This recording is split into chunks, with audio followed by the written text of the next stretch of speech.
garden spade. I wrapped all of it in a tarp and slung the bundle over my shoulder. I had 8 minutes left before they started hunting, and I needed to get on higher ground to study them. They thought they were giving me a head start. They were giving me my workshop.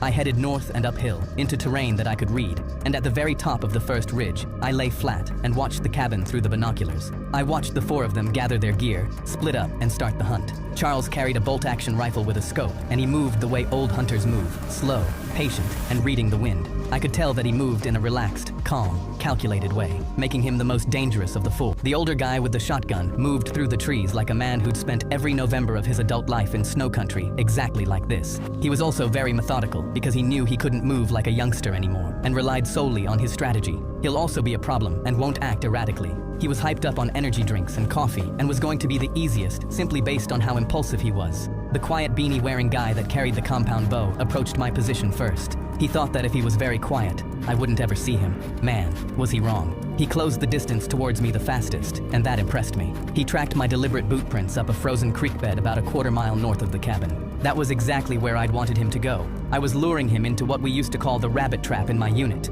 I know it well because I got caught in this trap in basics during a training exercise. I saw him steadily approach my position. Then before he got too close, I rigged a shovel that was tied with a wire between 2 trees and propped the blade of the shovel pointing at chest height. I covered it with a few branches and leaves, then tied another wire across the trail in front of the shovel at ankle height, so if he stepped across the first wire, the shovel would propel itself into his chest. I made sure that my tracks that he was following led him directly into the booby trap. Then, as a backup, just in case the trap failed, my backup was me and my hatchet. I climbed up the nearest tree that was about 5 feet away and waited for him. He worked his way up the snow-covered hill and was just about to take a step across the wire, but he stopped cold and saw it stretched below him. I was impressed. The guy had a smart hunter's awareness. I realized that I had to act fast, so I leapt down towards him with my hatchet raised high. He twisted towards me at the last split second and got one shot off with the bow at point-blank range. The tip of the arrow barely grazed me across the left side of my ribs. I slammed the hatchet down into the side of his neck. He dropped his bow, keeled over in the snow, and clutched onto his wound. He coughed and choked up blood that sprinkled the snow, took his last few breaths, and died staring directly at me in shock.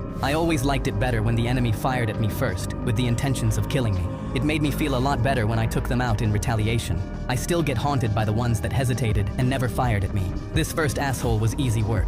I checked to make sure the others weren't anywhere near, then grabbed a handful of snow and packed my wound. Snow is natural ice and perfect for this type of injury. I stuffed strips of my t-shirt into it and bound it with paracord. It was bleeding through my makeshift bandage wrap in less than 2 minutes. I took his compound bow, his arrows, his lighter, his hunting knife, his radio, and his jacket. I put it on over my own. The dead man's radio crackled in my ear, and Charles's voice came through. "Walcott, check in." "Walcott?" I chimed in. "Walcott's not here right now. Go ahead and leave a message and I'll be sure to give it."